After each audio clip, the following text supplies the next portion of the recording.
Libro del Génesis, capítulo 41, versículos 37 a 45.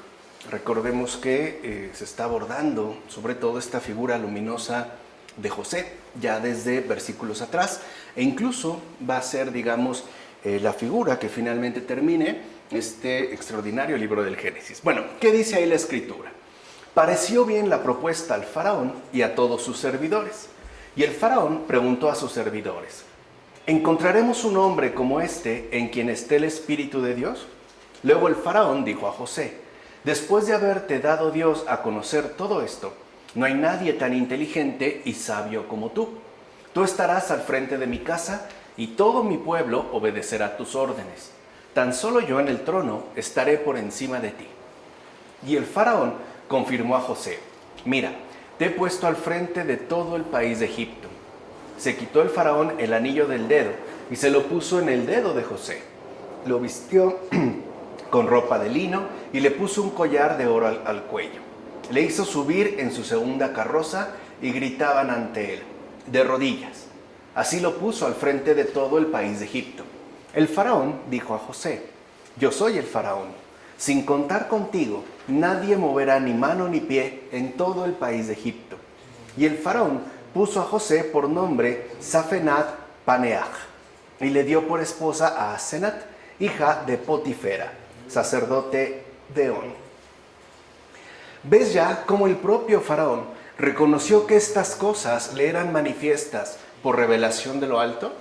O sea, cómo incluso aunque una persona no sea necesariamente creyente o no tenga pues una experiencia definida de fe, no por eso deja de darse cuenta de que hay sucesos que efectivamente apelan a una intervención venida de lo alto, por lo menos aún más allá, cuya revelación resulta indudable.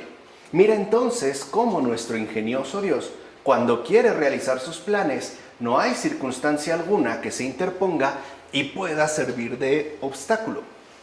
Cosa muy fundamental en el mundo contemporáneo, porque en efecto nosotros como que seguimos concibiendo que Dios tiene planes para cada uno de nosotros y en general, no a grandes rasgos de salvación, pero llegamos a suponer, quizá de manera bastante precipitada, por no decir más bien negligente, que hay una serie de circunstancias, incluso una avalancha de situaciones que se interponen y que servirían en todo caso de obstáculos, muchas veces tremendos, para que Dios realice sus planes. Y no es así. Dios de hecho, a pesar de la marejada que puede desatarse en este mundo, Él incluso ingeniosamente se pone, por decirlo de alguna manera, a surfear. Las olas, pues, los obstáculos en este caso, que pueden llegar, insisto, a levantarse, no representan ningún mínimo obstáculo para la consecución de sus respectivos planes, es decir, para el cumplimiento de su voluntad. Y lo menciono porque a veces pareciera que, al menos en el mundo actual, tendemos a perder fácilmente la esperanza, ¿no? Tendemos a sentirnos como abandonados o incluso como asfixiados, ¿no? Debido a que los planes de Dios parecen estarse por lo menos dificultando demasiado, incluso con toda la serie de situaciones que se han desatado en los tiempos actuales. Pero no es así. Lo único que necesitamos, ya lo habíamos comentado, es tener paciencia, ¿no? Y finalmente, pues confianza. En efecto, primero se da, digámoslo así, casi un asesinato a manos de sus hermanos.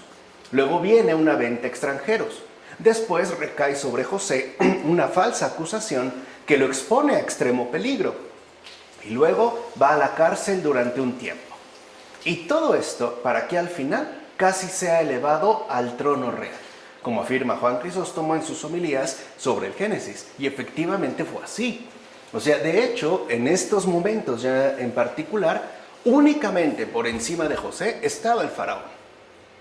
No había, pues, personaje más poderoso en todo el país de Egipto, después del faraón, que José. Y vemos hasta dónde llegó. Pareciera, pues, que todas las situaciones que atravesó y que incluso, ¿no?, parecían poner en riesgo su vida, eran como obstáculos que Dios tenía como que superar, ¿no? Y en efecto lo hizo. y no necesariamente eliminándolos o evitando su acontecer, sino sacándoles incluso todavía mayor provecho. Por una parte, por ejemplo, expresando la luminosidad, la virtud de José, y por otro lado también poniendo de manifiesto su divina providencia e incluso su solícita bondad, ¿no? De tal forma, creo que hoy en día nosotros deberíamos de ser capaces de recuperar de nuevo esa capacidad de visión, de contemplación, que nos permita ir comprendiendo gradualmente cómo es que se va dando el proceder de Dios y cómo finalmente nada, absolutamente nada, está perdido. Aunque nosotros veamos que este mundo se ha puesto como de cabeza o que hemos llegado al extremo, como dijo en su momento George Orwell, de tener que reformular lo obvio, no obstante estamos como en este recorrido que al final, en efecto, ¿no? Nos conducirá hacia ese elevado trono real, o sea, hacia la vida eterna. Por eso, repito, necesitamos nosotros mucha más paciencia con Dios, paciencia también con nosotros mismos y, evidentemente, paciencia con los demás. En efecto, mira cómo de golpe el prisionero se convierte en rey de todo Egipto. Cómo el que fuera ingresado prisionero es elevado ahora al más alto puesto de honor. Cómo el que fue acusado de adúltero recibe de manos del mismo faraón el mando sobre todo Egipto. Y si lo ven, ¿no? Pareciera que también se está apelando a toda la dimensión humana. Nosotros que caímos prisioneros, ¿no? En el pecado, ahora hemos sido elevados en efecto al más alto puesto de honor, o sea, al puesto que corresponde a los hijos de Dios. Nosotros, en tanto seres humanos que fuimos acusados por el maligno de adúlteros, o sea, de infidelidad a Dios por haber incurrido en el pecado, no olvidemos que Él es el gran acusador, hemos recibido pues del mismo Dios incluso el mandato, no solo de las cosas terrenales, sino también el mandato que corresponde al propio Jesucristo, o sea, reinar con Él eternamente, ¿no? Vemos pues que la humanidad está como inserta dentro de una enorme aventura que, repito, tiene una finalidad bien prevista por Dios. Y aunque a veces tenga como que abrir otros accesos, finalmente su voluntad se cumple. Ahora entiendes cuán importante es el hecho de soportar con paciencia todas las pruebas, dando incluso gracias a Dios, que es justo lo que habíamos comentado hace un momento. Por eso decía San Pablo, la tribulación procura paciencia y la paciencia carácter, el carácter esperanza y la esperanza no defrauda. Aquí está nuevamente el énfasis, ¿no? Que también menciona el gran Juan Crisóstomo en sus homilías sobre el Génesis, que habíamos nosotros ya señalado en torno a el principio de la esperanza, de la paciencia, que culmina justo en la esperanza, es decir, en la esperanza que no defrauda. Así pues, añadirá Juan Crisóstomo, toma nota, José soportó las tribulaciones con paciencia. La paciencia hizo de él un hombre sabio y convertido ya en hombre sabio, preservó la esperanza. O sea que también nosotros, para poder preservar la esperanza, necesitaremos sabiduría. Y esta sabiduría solamente se alcanza por medio de una paciencia asumida a partir de las tribulaciones que puedan llegar, ¿no?, a nuestra existencia. Aquí se ve también pues el orden de crecimiento y dicha esperanza efectivamente no le defraudó. O sea, a pesar de todo lo que había ocurrido, incluso en su propio encarcelamiento, como ya habíamos mencionado, José no se deja llevar por pensamientos precipitados ni por ideas sin fundamento. O sea, no se aleja pues de la verdad. Se mantiene pacientemente en la situación que al menos por el momento atraviesa, sabiendo con absoluta certeza que Dios mismo no le va a defraudar. Y es esto lo que lo hace crecer en esperanza. Además, José mereció premios celestiales porque habló de cosas celestiales. ¿Qué sentido tiene el anillo en su dedo? Sino el dar a entender que le fue entregado el poder de la fe para que él a su vez confirmara a otros. ¿Y qué significa la ropa de lino, sino la vestidura de la sabiduría que le cubre? O sea que José no solo ha sido recompensado en términos terrenales, sino y sobre todo en términos celestiales. Y eso es a veces también lo que nosotros dejamos de lado, como que nos olvidamos del más allá, como que lo celestial no tiene ningún peso a nosotros, quizá debido a la inmediatez puesta en las cosas presentes de este mundo, o sea, en las cosas meramente terrenales, o, por decirlo quizá de manera más específica, debido a ese espíritu de mundanidad que de fondo lo único que hace es eclipsar las cosas celestiales que a sí mismo se nos ofrecen. El collar de oro significa entonces su gran inteligencia, y el carro en el que subió la plenitud de sus méritos, que le permite ir a todas partes. Vean cómo entonces aquí, ¿no?, lo que se relata en la Biblia, ya lo habíamos mencionado, no carece de significado. De hecho, tiene un sentido bastante profundo, porque una vez que ya José ha sido, formado en la fe, en la esperanza, en la paciencia, ahora sí puede desplazarse literalmente por todas partes. Ya no hay ningún peligro, por ejemplo, de que él pueda caer, o incluso peor aún, ya no se corre el riesgo de que debido a su poca preparación haga caer a los demás, sobre todo si es que ha sido confirmado o señalado, ¿no?, para llevar la palabra a los otros, llevar pues, ¿no?, esa luz que viene de lo alto a todos aquellos que, sea por las razones que sean, no la han recibido, al menos no todavía, como menciona Ambrosio sobre José. O sea que no solo vamos a necesitar, por ejemplo, para la predicación cristiana, una especie de formación académica. También, sobre todo, vamos a requerir una experiencia bien enraizada en el propio Cristo. Eso es lo que nos irá preparando de manera gradual para después abrir la boca y llevar a todos la buena nueva. O sea, lo que llamamos evangelización. Bien, versículos 45 a 49 de este capítulo 41. José salió a recorrer el país de Egipto. Tenía José 30 años cuando se presentó ante el faraón, rey de Egipto. Salió José de presencia del faraón y recorrió todo el país de Egipto. La tierra produjo copiosamente en los 7 años de abundancia, y él recogió todo el alimento que hubo durante los 7 años en el país de Egipto y lo guardó en las ciudades. El alimento del campo que rodeaba cada ciudad lo guardó en ella. Así José almacenó muchísimo grano, como las arenas del mar, hasta el punto que dejó de medirlo, pues sobrepasaba la medida. Vemos aquí entonces ya literalmente la fructificación que se hace manifiesta a partir ya, ¿no?, de la adecuada preparación de José. Y lo primero que nos debe de llamar la atención es que gracias a la paciencia de José, no solo él se ha visto beneficiado, sino literalmente, ¿no?, todo un país, una figura en miniatura del mundo entero. O sea, cuando una persona pues es fiel a Dios, muchos otros serán los beneficiados. Por eso, dicho sea de paso, el demonio no quiere que uno se comprometa con el Señor. No porque ese uno sea importante. Por ejemplo, cuando vemos que los santos han sido muy atacados por el demonio, no sé, un Padre Pío, o un santo cura de Ars, o el que quieran, una Santa Faustina, no creamos que el demonio se ensaña con ellos porque ellos son los elegidos, los privilegiados. No es verdad. Se ensaña con ellos porque sabe que será gracias a ellos que la gracia se derramará en abundancia, ¿no?, literalmente sobrepasando la medida en todo el mundo.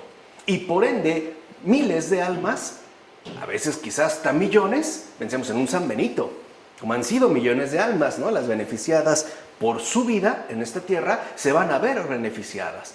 Por eso es que se ensañan. No es porque sean estos santos, estas santas del Señor, los importantes. Es porque el demonio sabe perfectamente bien que si interrumpe este acceso, vendrá una gran privación en todo el mundo. O sea, no lo hace por uno, lo hace por esos muchos otros. No es estúpido. Por eso también quitémonos esa idea de que la santidad es una especie de privilegio individualista. No es verdad. O sea, en realidad la santidad es un compromiso de comunidad. evidentemente quizá con los que conocemos, pero sobre todo con aquellos que no conocemos, pero que el Señor tiene pensado también, ¿no?, en sus planes de salvación, hacerles llegar una medida abundante de gracia, de luz, de consuelo, de bondad, de caridad. Bueno, oyendo esto, no desfallezcamos nunca en las tribulaciones, ni nos mostremos descontentos. Tal descontento proviene de ser arrastrados por nuestros propios razonamientos. Y es verdad. Por eso este joven, ¿no?, próximamente beato y santo, Carlo Acutis, por ejemplo, definió de una manera muy precisa la tristeza, ¿no?, al decir que la tristeza es mirarse uno mismo. Y es cierto. O sea, la tristeza, el descontento, el desfallecimiento, el desagrado, etcétera, proviene de que perdemos de vista al Señor, nos miramos a nosotros mismos y nos vemos arrastrados por una serie de pensamientos que en nada corresponden a la verdad. O sea, que nada tienen, pues, ¿no?, que ver con la luz del Señor. En todo caso, estarían basadas en nuestras propias tinieblas. Por eso hay que, ¿no?, reconocer, como ya les he insistido, lo que yo llamo la regla de oro de la vida espiritual. Dios jamás aflige los corazones, jamás.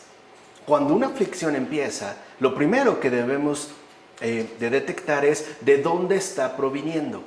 Generalmente el 90% va a ser de nosotros mismos, o sea, de nuestros propios razonamientos. Y en casos mucho menos esporádicos, puede ser que provengan de alguna especie de instigación demoníaca. No es lo común, porque para destrozarnos nos bastamos solos. O sea, ni siquiera necesitamos ayuda, pues.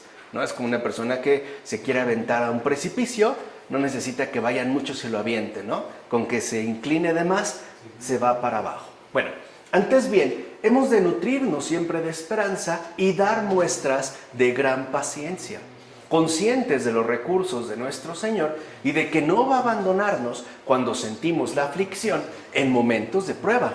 Esto sí es verdad también. O sea, atravesaremos, sentiremos, experimentaremos momentos de profunda aflicción que están, de hecho, relacionados con diversos momentos de prueba a lo largo de nuestra vida. Pero eso no significa, por ejemplo, que el Señor nos ha abandonado. Si Él nos permite atravesar una situación difícil, es porque Él nos asegura el rescate.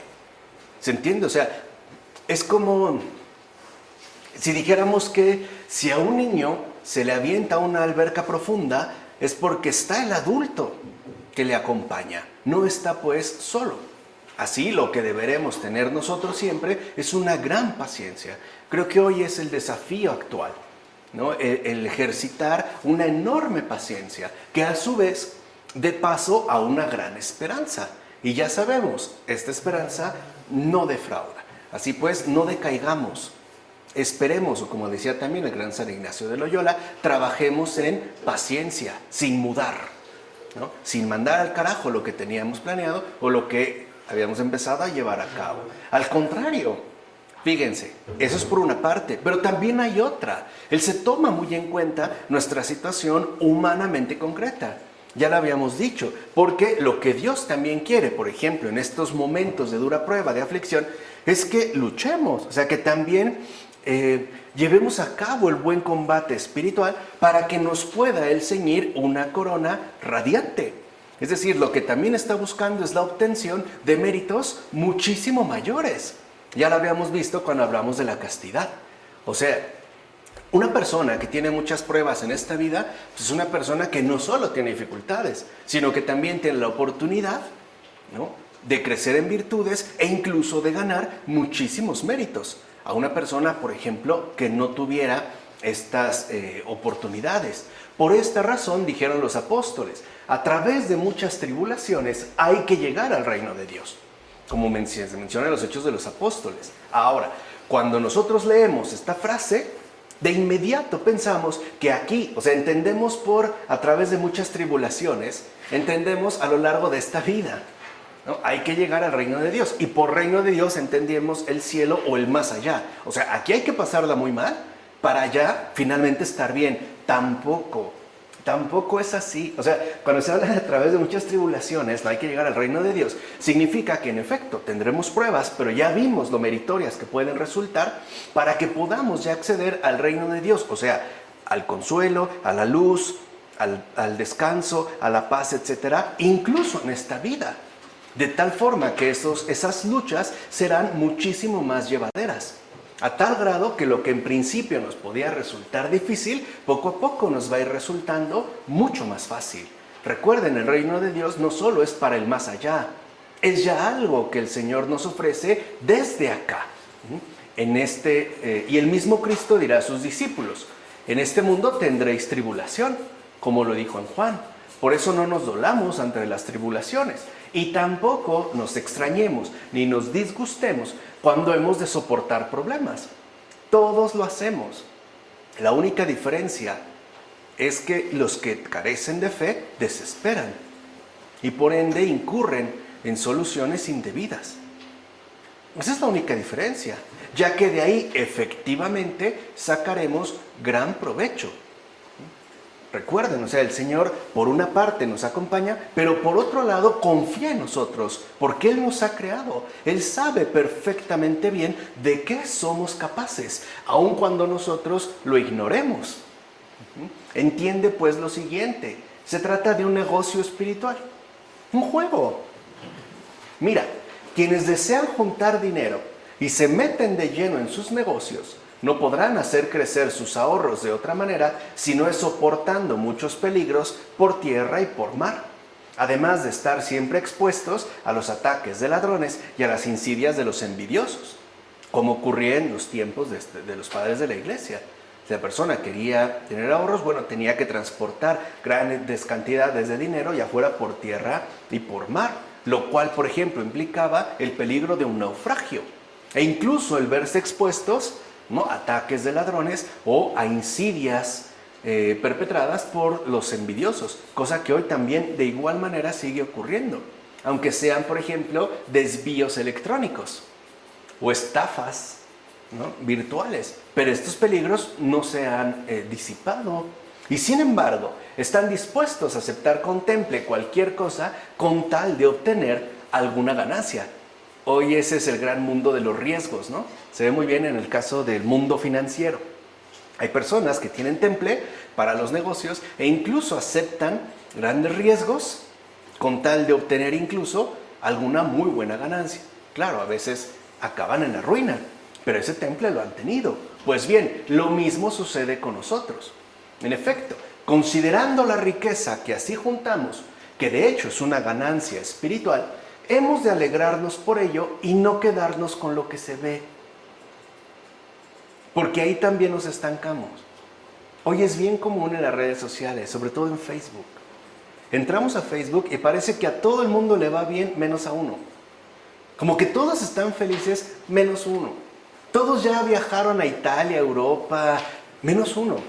Todos se han ido 2, 3 veces de vacaciones en este año y uno, bueno, ni a Xochimilco, ¿no?, pudo llegar. O sea, ¿por qué nos quedamos tan bien entrampados solo en lo que se ve? O sea, ¿por qué no más bien cuidamos lo que no se ve?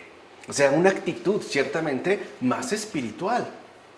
Por ejemplo, un gran viaje puede ser algo muy, muy benéfico, pero siendo honestos, ¿cuánto dura? ¿Cuánto puede durar un gran viaje? ¿Un año? Me estoy yendo muy lejos, ¿eh? Pero pongamos, ok, bueno, no es cierto, es mucho. Ni siquiera se aguantaría. Un mes. Increíble por Capadocia, ¿no? Y luego, ¿no es verdad que incluso después de tener este gran viaje viene un cansancio, un agotamiento, incluso una suerte de añoranza de aquello, ¿no?, que se vivió en aquel entonces? Y entonces nos vamos a la melancolía fotográfica, ¿no?, los recuerdos virtuales y la galería de fotos, ¿no?, que tomamos durante el viaje. Pero de fondo es... y ya, o sea, ¿de verdad quedamos absolutamente satisfechos? ¿De verdad ya quedamos totalmente complacidos? No. Tan es así que incluso tenemos el deseo de ahora hacer un nuevo viaje, aunque sea breve. Ahora, lo que estoy diciendo no es que no lo deseemos, está bien, pero no creamos que es lo único, porque no es así, y tampoco que es lo definitivo. Esto es en definitiva el negocio de la fe. Por favor, no pidas a este gran asunto una lógica humana, porque no la hay. O sea, no quieras exigirle a Dios una lógica convincente según tus propias convicciones. No la hay. No le podemos pedir esto. En todo caso, confía en Dios. Y ahora sí, elévate por encima de tus razonamientos. Porque si no, nos hundimos. Observa a José. A pesar de tantos obstáculos, no dejó que su pensamiento se perturbara ni inquietara, sino que todo lo soportaba con paciencia. Es decir, consciente de que es imposible que fallen los planes de Dios. Y esto quizá es algo que deberíamos de pintar con letras grandes en nuestras habitaciones o en el techo, ¿no? Para ser lo primero que veamos al abrir los ojos. Es imposible que fallen los planes de Dios. Aun cuando parezcan darse muchos rodeos o aun cuando se atraviesen situaciones, por ejemplo, como la actual pandemia, ¿no? Que parecen como perdernos de vista los planes de Dios. Por eso, fíjense, a pesar de la esclavitud, de la cárcel y de una terrible calumnia, recibió el control sobre todo Egipto. Como afirma Juan Crisóstomo, si el Señor quería o había previsto en sus planes que José tuviera literalmente en control sobre todo Egipto, así va a ser. Pasara lo que pasara. Dios no lleva prisa. Nosotros sí. Él no lleva prisa. En primer lugar, porque se toma las cosas muy en serio. En segundo lugar, porque es muy respetuoso con nuestra constitución temporal. Y en tercer lugar, porque ama. Y el amor no lleva prisa. De verdad, el amor no es apresurado. No lleva prisa. Porque en el amor lo único que está involucrado es la eternidad. Además, veamos que si el Señor había pensado, y lo veremos adelante, en poner a José al mando de todo Egipto, es porque a través de él se iban a beneficiar muchas otras gentes. O sea, ni siquiera es para su vanidad personal, sino para el beneficio de muchos otros. Capítulo 41, versículos 50-52. Le nacieron a José 2 hijos antes de que llegara el año del hambre. Se los dio a Senat, hija de Potifera, sacerdote de On. Al primogénito, José le puso por nombre Manasés, porque dijo, Dios me ha hecho olvidar toda mi fatiga y toda la casa de mi padre. Al segundo, le puso por nombre Efraín, pues dijo, Dios me ha hecho crecer en la tierra de mi aflicción. Fíjense qué bonitas frases. Dios me ha hecho olvidar toda mi fatiga y Dios me ha hecho crecer en la tierra de mi aflicción. Y fíjense qué diferente es la actitud de José a nuestra actitud contemporánea. Tiene hijos, incluso antes ya casi de que llegara la terrible hambruna. Y no por eso se espanta. No por eso José piensa, ¿para qué voy a traer hijos a sufrir al mundo? Si esto se va a poner horrible, espantoso. No. Eso ni siquiera le incomoda. Al contrario, ve en estos hijos una señal de bendición. Considera el amor a Dios que muestra este hombre, pues en el nombre de su hijo deposita la memoria de todo lo ocurrido, de tal manera que lo convierte en una constante acción de gracias para que también quien nació de él llegue a tener por medio de su nombre conocimiento de las pruebas y de la paciencia que el justo manifestó hasta elevarse a tan alto grado de eminencia.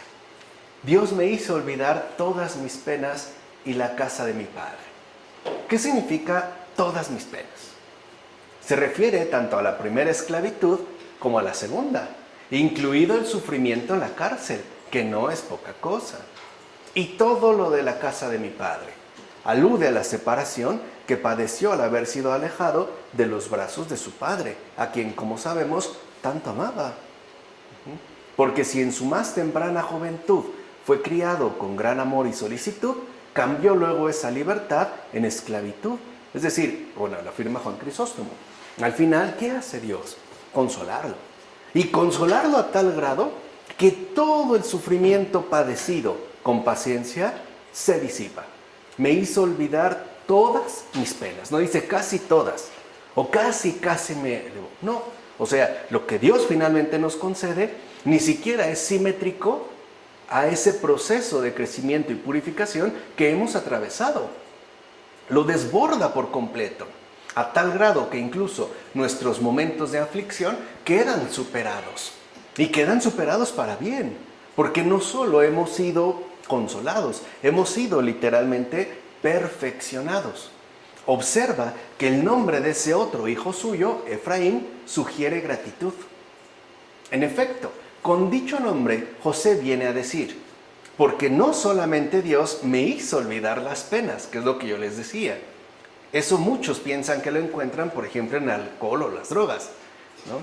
O las diversiones desenfrenadas. No, no solo eso, sino que además me hizo prosperar en la tierra donde soporté tanta humillación y dolor. O sea, ahí mismo, ni siquiera fue, ¿no?, que lo tuviera que conducir a un mundo completamente distinto. Ahí pues donde se le habían cerrado todas las puertas, ahí donde se le había hecho experimentar la mayor humillación y dolor, ahí mismo será exaltado de una manera impresionante, ¿no? Hasta haberme metido en situaciones extremas y correr peligro de muerte, como afirma Juan Crisóstomo. Porque claro, a veces llegamos a suponer, según nuestra lógica humana, que si nuestra situación de vida fuera, por ejemplo, distinta, entonces estaríamos mejor. Y no es verdad. Ahí donde el Señor nos ha colocado, es ahí donde Él nos quiere. Es ahí donde tendremos que dar prueba del buen combate y sobre todo de confianza absoluta en su divina compañía.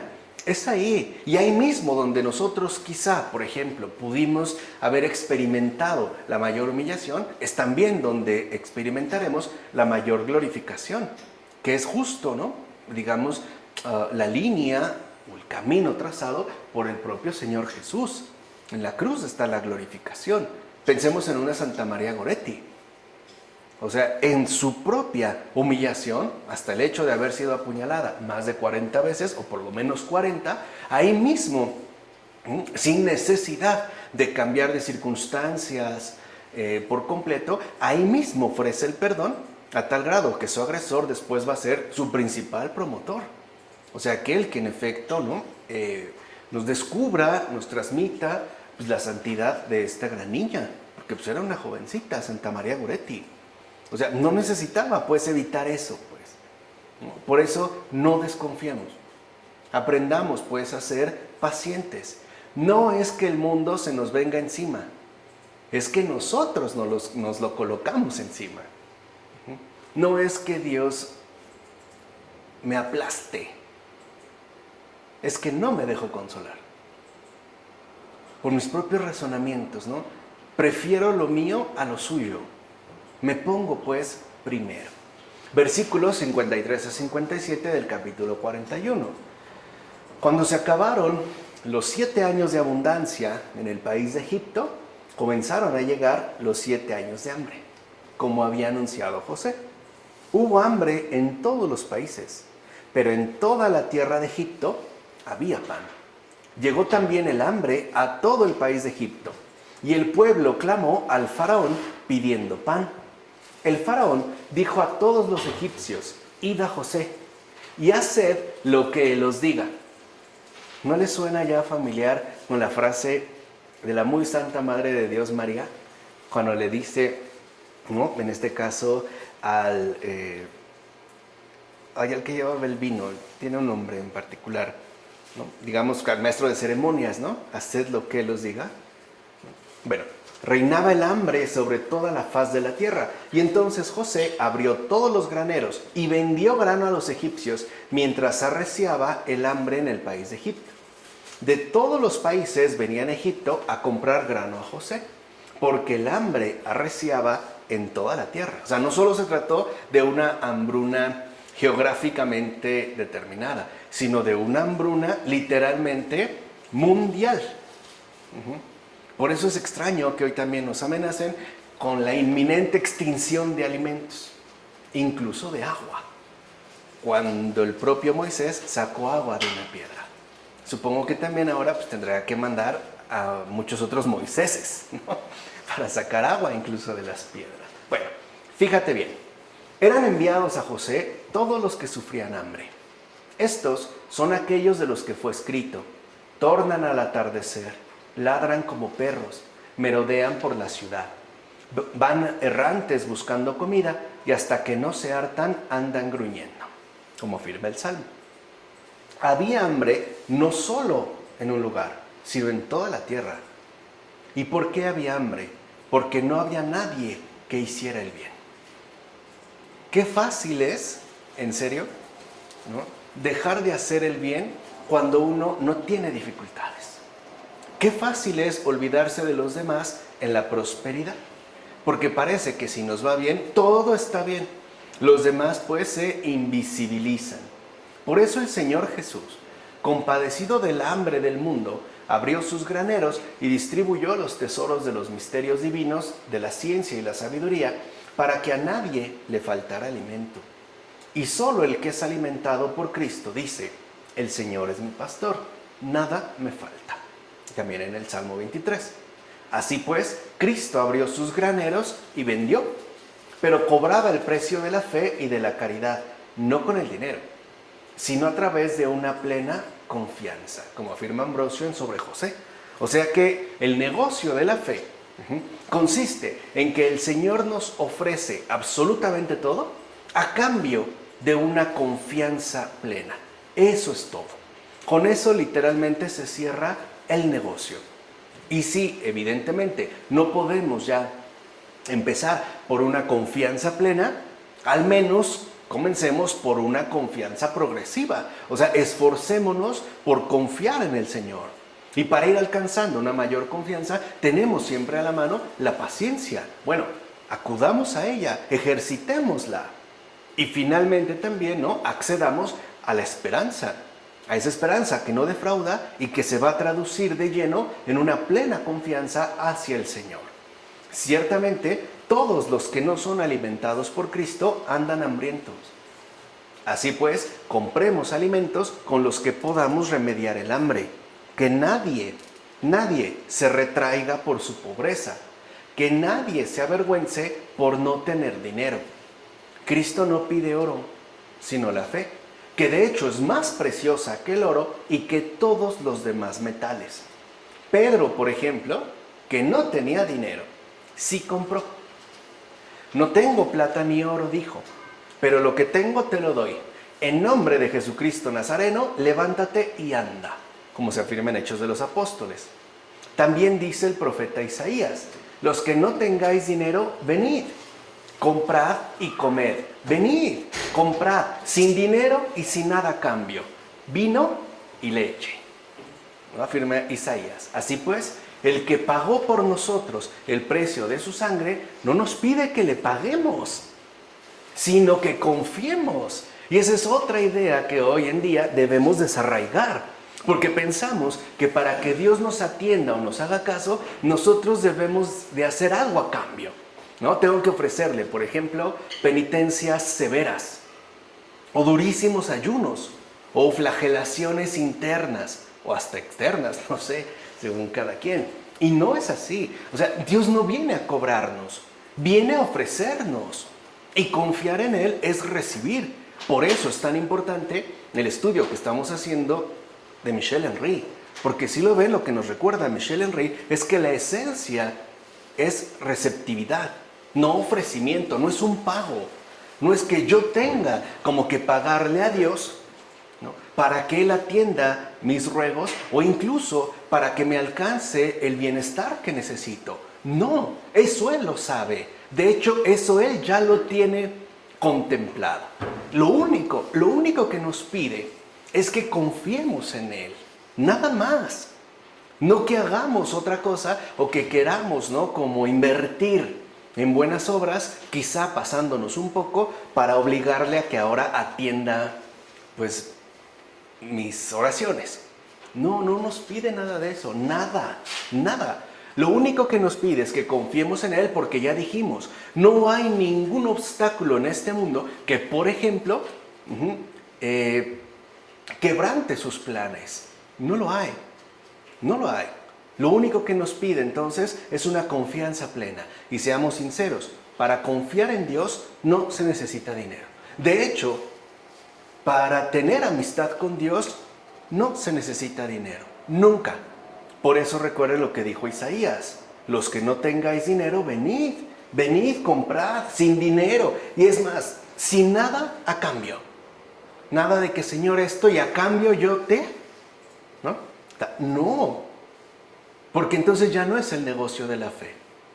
Es el negocio de la mundanidad. Es el mismo criterio del mundo. El tanto por cuánto. A ver, me llevo esto y cuánto fue. ¿No? ¿Cuánto literalmente te debo? No. Con el Señor no se trata de quedar a deber, no se trata de pagar, se trata de confiar, se trata de esperar. Se trata, pues, de ser pacientes, como lo dice el gran San Ambrosio en su texto sobre José. Así llegamos ya al capítulo 42, versículos 1 a 5. Jacob se enteró de que había grano en Egipto y dijo a sus hijos: ¿por qué estáis mirándoos unos a otros? He oído que hay grano en Egipto. Bajad allí y comprad para nosotros, para que podamos vivir y no muramos. Bajaron pues 10 hermanos de José a comprar grano a Egipto. A Benjamín, hermano de José, no lo envió Jacob con sus hermanos, porque pensó: no vaya a suceder de alguna desgracia. Los hijos de Israel llegaron junto con otros que iban también a comprar, porque reinaba el hambre en el país de Canaán. Pues bien, como hemos escuchado, Jacob se dirigió a sus hijos y les dijo: ¿por qué estáis mirándoos unos a otros? Esto significa que Jacob no habló así solamente una vez, sino que fue algo que repetía diariamente a todos sus hijos, es decir, indecisos, para que se pusieran en marcha y fueran a comprar aquel grano que tanto necesitan. Quiere decir que aquí los propios hijos de Jacob son indecisos, como que no se avientan, lo dejan, ¿no?, para otra ocasión, para después, otro día, el nefasto ahorita mexicano, ¿no?, que no sabes literalmente si se va a hacer o jamás se va a realizar, ¿no? Queda como en un suspenso total. De hecho, Jacob también se dirige a todos aquellos que se toman en serio el acercarse a la gracia de Cristo. En efecto, el grano de este trigo es el que devuelve las fuerzas. Por lo tanto, quien pasa hambre debe alimentar con él su debilidad. Si no lo hace, terminará muriendo de hambre, como le dice también San Ambrosio. Y tiene razón. ¿Por qué? Porque cuando nosotros experimentamos cierta flaqueza, cierta debilidad, hay dos opciones. La primera es que nos esté faltando alimento. Pero este alimento no es el alimento de las tiendas de autoservicio. No es tampoco el de los restaurantes gourmet, o mejor aún, totalmente orgánicos y hasta veganos. No. Nos está faltando la presencia viva del Señor, que es nuestro alimento. Y por eso repito, habría dos opciones. La primera es que a partir de esta hambre, el Señor nos llama a comulgar su cuerpo y su sangre. O sea, nos invita pues a la Eucaristía. Pero pongamos que estamos, como de hecho en la actualidad, en tiempos de pandemia y no podemos acudir precisamente a la celebración litúrgica. Bueno, en este caso, ¿qué ocurre? ¿Me voy a morir de hambre? No, porque también tengo el otro alimento y se llama oración. Ese es como el alimento diario, el alimento de todos los días. Y la Eucaristía es el gran banquete dominical del día del Señor. Pero si este falta, porque seamos sinceros, no sé si lo han notado, la llamada comunión espiritual es bien poca cosa. Francamente, o sea, como que sí, pero no. O sea, como que la recibes, pero falta. Pues sí, claro, falta la presencia física, real, concreta. A eso me refiero con que es bien poca cosa. ¿No? Pareciera que tenemos que imaginar más de lo que podemos llegar a tener contacto. Entonces, si bien es cierto que a lo mejor no podemos contar con el gran banquete del Señor, la Eucaristía dominical, si podemos tener la oración, y esta es diaria, y con eso bastaría. Si no para estar absolutamente robustecidos y llenos de fortaleza, por lo menos para mantenernos en pie, con un cierto grado de firmeza que no nos haga perder, por ejemplo, la dignidad. O sea, no tenemos, pues, por qué andar famélicos de ninguna forma. Tenemos estos dos alimentos, la oración, que es el alimento diario, y la misa dominical, la Eucaristía, el día del Señor. Si este falta, la oración no puede faltar. De hecho, van las dos. Incluso puede ser que la oración falte y tengamos la Eucaristía. Y veremos que aún así no sería suficiente, porque requeriría de mantenimiento por parte nuestra. No por lo que el Señor nos ofrezca sea deficiente. Es porque nosotros no superamos ese estado de indecisión. Ahora bien, no todos los hijos de Jacob fueron a comprar, solo sus hijos mayores. Así pues, solo van 10, pues el más pequeño no fue. De hecho, su propio padre no lo envía, no sea que, como él mismo dice, le vaya a suceder alguna desgracia. El pequeño Benjamín, por su corta edad, todavía podía contraer alguna enfermedad. Aquí se habla del patriarca Benjamín, pero en él está prefigurado Pablo. Y vean qué interesante, cómo para los padres era tan fundamental que se captara bien,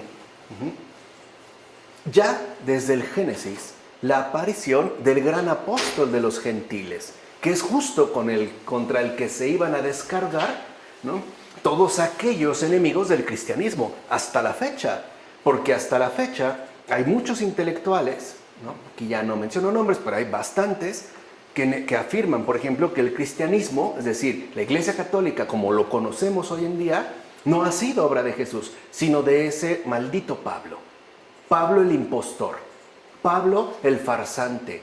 Y hay que entender por qué, o sea, por qué literalmente hay como esta hazaña hacia Pablo. Bueno, justo por ello, los padres de la Iglesia también identifican que ya está anunciada, pues, la predicación apostólica a los gentiles. Recuerden que el gran problema para el pueblo judío era y sigue siendo la universalidad de la salvación. Es ahí donde se vivía, ¿no?, de manera dramática el endurecimiento del corazón. Entonces aquí este padre de la iglesia dice, claro, aquí se hace referencia a Benjamín, pero se está prefigurando a Pablo, quien de hecho sería de la tribu de Benjamín, como se afirma en la carta a los romanos. Así pues, Jacob tenía razones para pensar en su desgracia. ¿O no es verdad que Pablo cayó enfermo para ser sanado? Pablo sufrió la ceguera, pero esa enfermedad fue para su salvación, pues le dio luz. Esto forma parte de la historia, ¿no? Es, digamos, lo que sabemos que ha ocurrido, pero aún debemos conocer el misterio. Es decir, pasar a lo espiritual, lo temporal, lo eternal, lo temporal. Mira, al principio los patriarcas se pusieron en camino sin Benjamín y los apóstoles también al principio se pusieron en camino sin Pablo. Uno y otro no fueron entre los primeros, pero al ser llamados por estos, consiguieron con su presencia que fuese todavía mayor el fruto de los primeros. ¿O no es verdad que el éxito de los 10 hermanos de José que se presentaron ante él se debió a la presencia de Benjamín? ¿Y no es verdad que el gran éxito apostólico, más allá de la matriz hebrea, se debió a la predicación de Pablo? Como menciona Ambrosio en Sobre José. O sea, vean cómo está en el Génesis relatada, si lo quieren ver así, toda la historia de la salvación. Toda. Incluso hasta estos detalles tan fundamentales que pudieran llegar a ser tan controversiales como la vida misma del apóstol Pablo, tanto para su propio pueblo judío, por quien fue repudiado, como incluso para el propio pueblo cristiano, que al principio pues no fue como bien aceptado. Pensemos en los propios apóstoles. No están seguros de que Pablo pues haya tenido una verdadera conversión, porque era el gran perseguidor de los cristianos. Y aquí se ve ya esa extensión de salvación que en efecto estaría remitida, en este caso, por ejemplo, a el joven Benjamín. Bueno, lo dice Ambrosio en Sobre José. Versículos 6 a 17 del capítulo 42. José, Era el gobernador del país y el que vendía a toda la gente del país. Llegaron sus hermanos y se postraron ante él rostro en tierra. Al ver José a sus hermanos los reconoció, pero fingiéndose extraño les habló duramente. Les preguntó, ¿de dónde venís? Ellos respondieron, del país de Canaán a comprar alimentos. José había reconocido a sus hermanos, pero ellos no lo reconocieron a él. Se acordó José de los sueños que había tenido acerca de ellos y les dijo, vosotros sois espías. Habéis venido a observar los puntos desguarnecidos del país. O sea, literalmente parecieron una especie de jefe de aduanas, ¿no? Hasta una especie de detective o inspector de aduanas. Le respondieron, no, señor, tus siervos han venido a comprar alimentos. Todos nosotros somos hijos del mismo Padre y somos gente honrada. Tus siervos no son espías. Les volvió a decir, no, habéis venido a observar los puntos desguarnecidos del país. Respondieron, nosotros, tus siervos, éramos 2 hermanos, hijos del mismo padre en el país de Canaán. El pequeño está ahora con nuestro padre y el otro ya no existe. Les dijo de nuevo José, os lo vuelvo a decir, vosotros sois espías, pero os voy a poner a prueba de este modo. Por vida del faraón, vean ahí la envergadura que le da a sus palabras, para que hagan crear un juego. No saldréis de aquí hasta que venga vuestro hermano pequeño. Enviad a uno de vosotros que busque a vuestro hermano. Mientras tanto, quedaréis presos y se pondrá a prueba vuestras palabras, a ver si la verdad está de vuestra parte.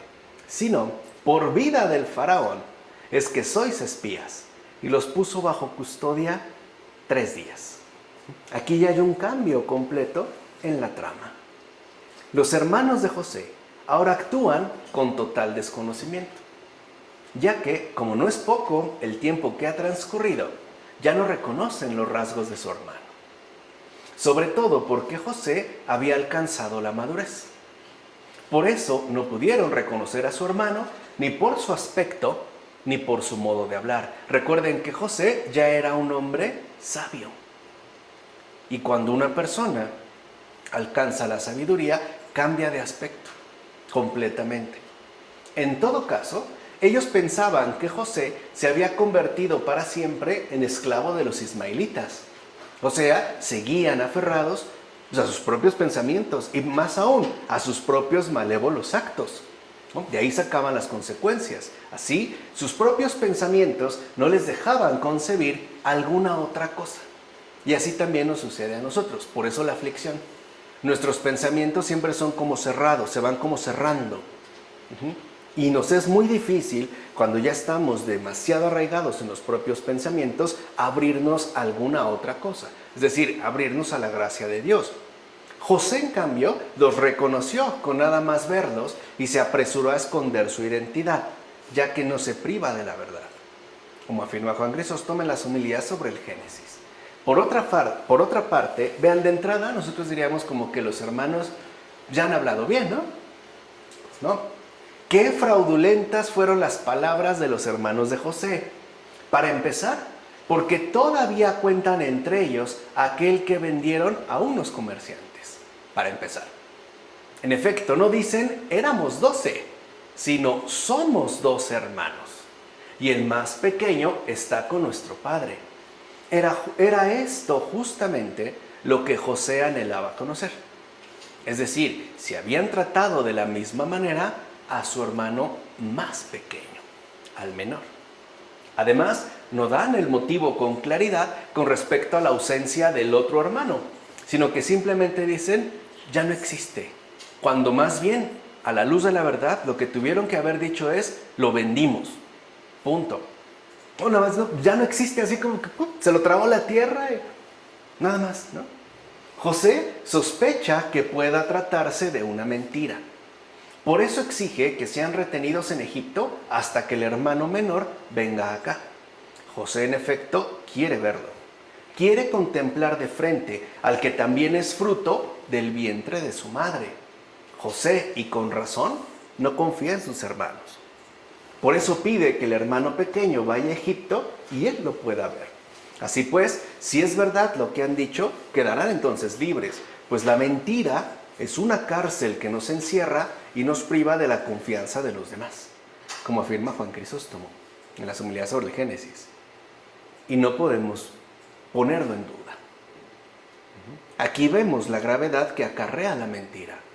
Cuando una persona miente, es como si se quedara encerrada por sí misma en una prisión, cuyos muros son tan gruesos que ya no hay posibilidad de estar en contacto con los demás.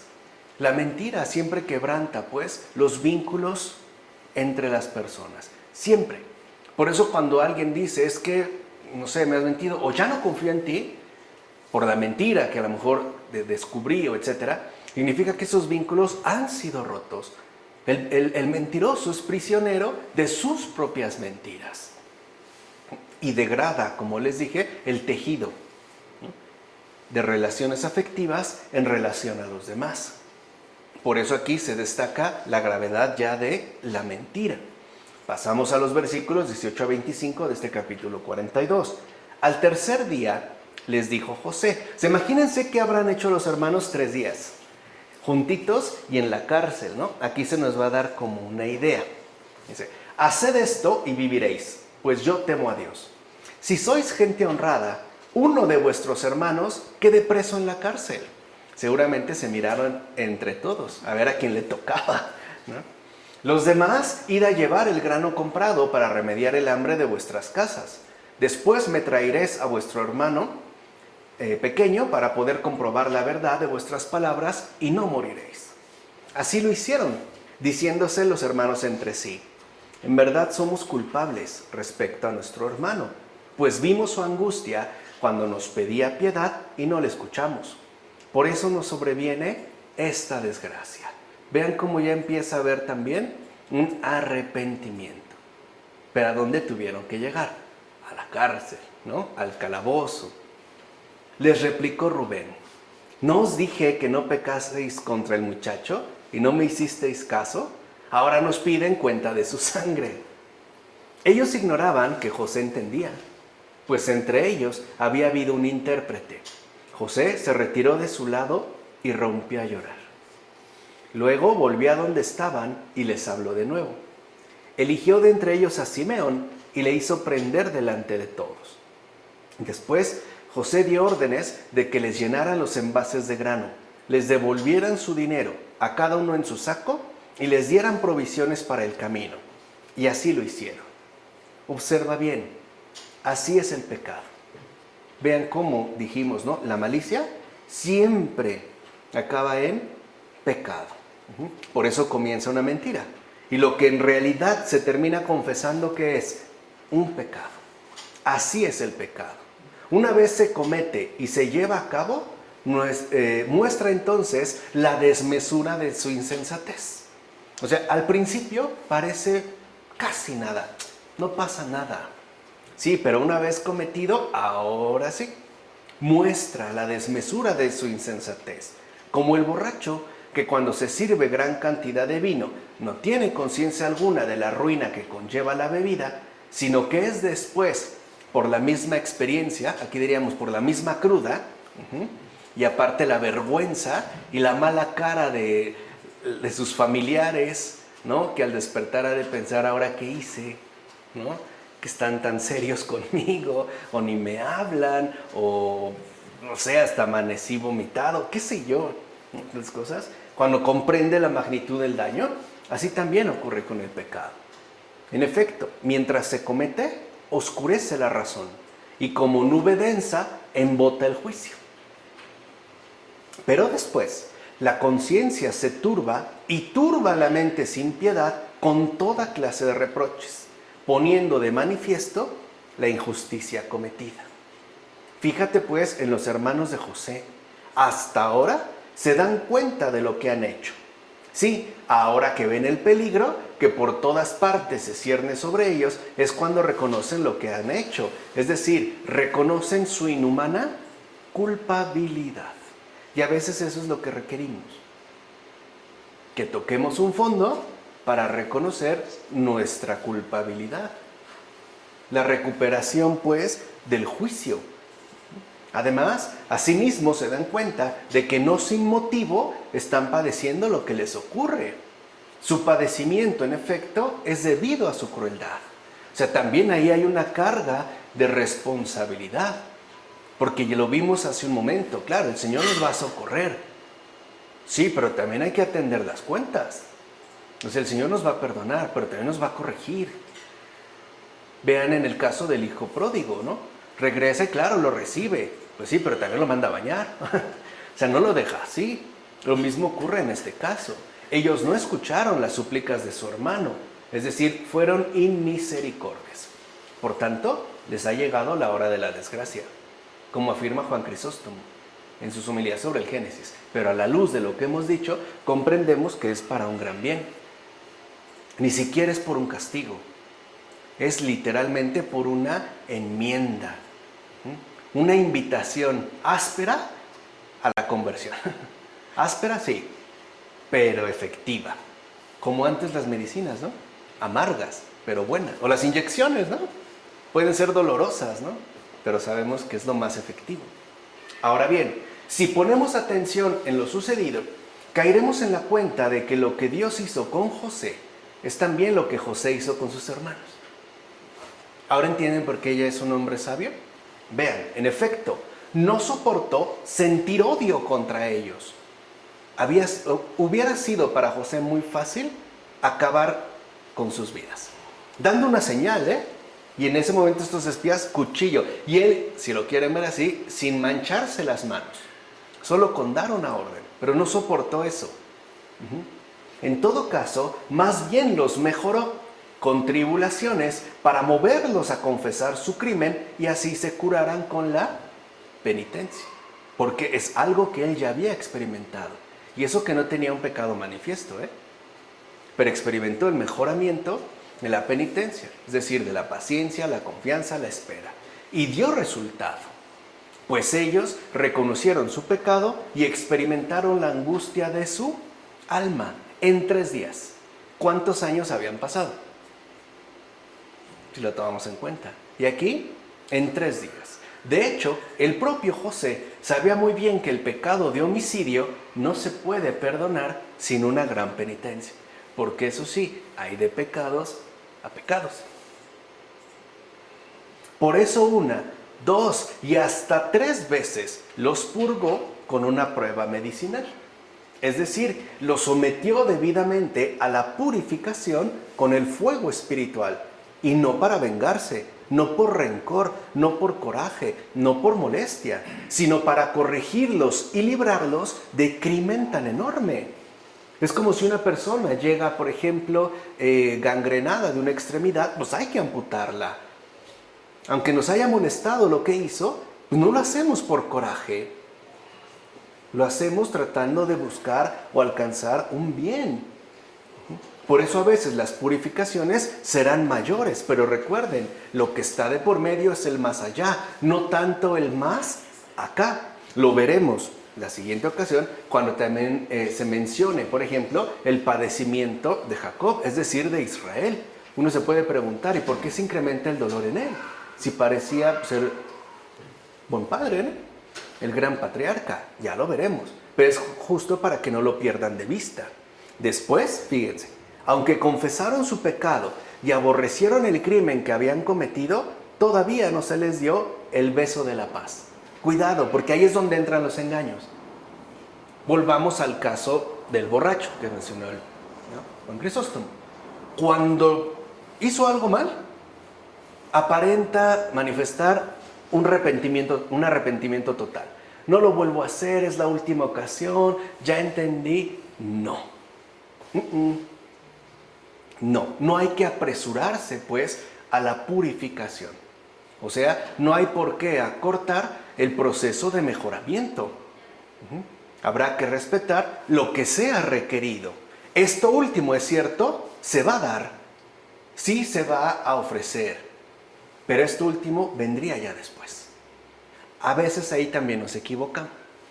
Es como una persona, por ejemplo, si un gran médico, como mi buen amigo Diego, ¿no?, a quien le agradezco siempre que me revitalice con esta bebida, ¿no? Sí, lo tenía que ser público, ¿no? Aquí, ¿no? me indica un tratamiento puntual de un mes y yo decido tomarlo una semana. ¿Qué pasa ahí? No tiene ningún efecto. ¿Por qué? Porque no se cumplió al pie de la letra lo que resultaba necesario. En este caso, pues, lo que era necesariamente prescrito. Por eso, vuelvo a repetir, no nos dejemos llevar por una especie de arrepentimiento, aun cuando se reconozca el crimen, sinceramente, por una especie de arrepentimiento tan de improviso y como que tan efusivo. No, habrá que esperar. De hecho, cuando una persona ya ha alcanzado un buen nivel de purificación, ella misma solicita incluso más tiempo. No ser sacada de inmediato de la prueba, es decir, de la purificación en la que se encuentra. Ahí es donde ya podemos ver que en efecto se da, pues, ¿no?, aquí el ejemplo de la purificación, que es ya lo que José ha empleado y que es parte de la sabiduría. Repito, todavía no se les dio el beso de la paz. Esto último, claro, vendrá ya después, pero no ahorita. Es como igual, si la persona que desafortunadamente se le amputa un miembro, pues no de inmediato le vamos a ir a comprar pantalones, ¿verdad? O una falda. Eso será, pero ya después. Ahorita no. O sea, acuérdense la necesidad de quedarnos siempre en lo que va primero.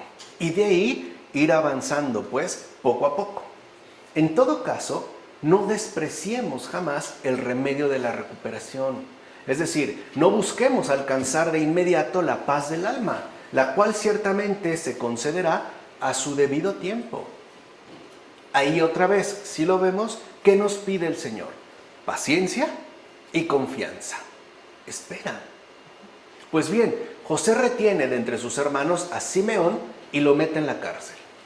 Si deseas conocer quién es nuestro Benjamín, nuestro hermano menor, al que busca José, fíjate en Pablo, anteriormente Saulo, de la tribu de Benjamín, de hecho, el menor de los apóstoles. Así pues, en Simeón podemos reconocer a Pedro, atado por los vínculos de las 3 negaciones. También cometió delito, ¿no? Una traición, y no es poca cosa. O sea, si lo vemos también no es poca cosa, porque esta negación también es una traición. Y además, predicha por el mismo afectado.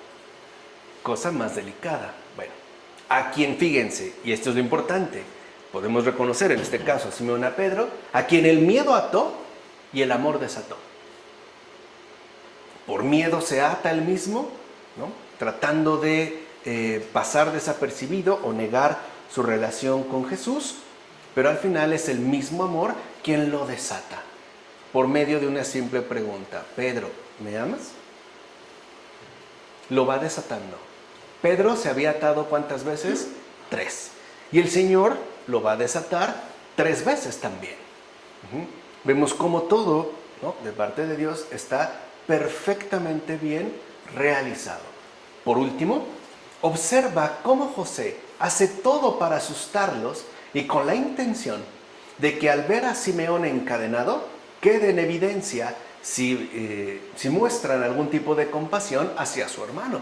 Porque claro, hoy cuando hablamos de cárcel estamos pensando en términos desafortunados, pero no tan drásticos como en la antigüedad. O sea, quedar en la cárcel era quedar expuesto a las peores condiciones de vida imaginables, insalubres, de humedad, de suciedad, incluso quedar bajo cadenas.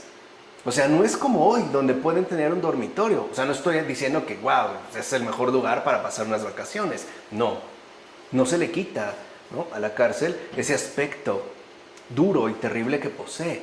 Pero en las condiciones concretas de entonces era una cosa bastante distinta. Incluso, digamos, expuesto a ratas o al ser carcomido por ratas y a cualquier tipo de abuso, el que fuera.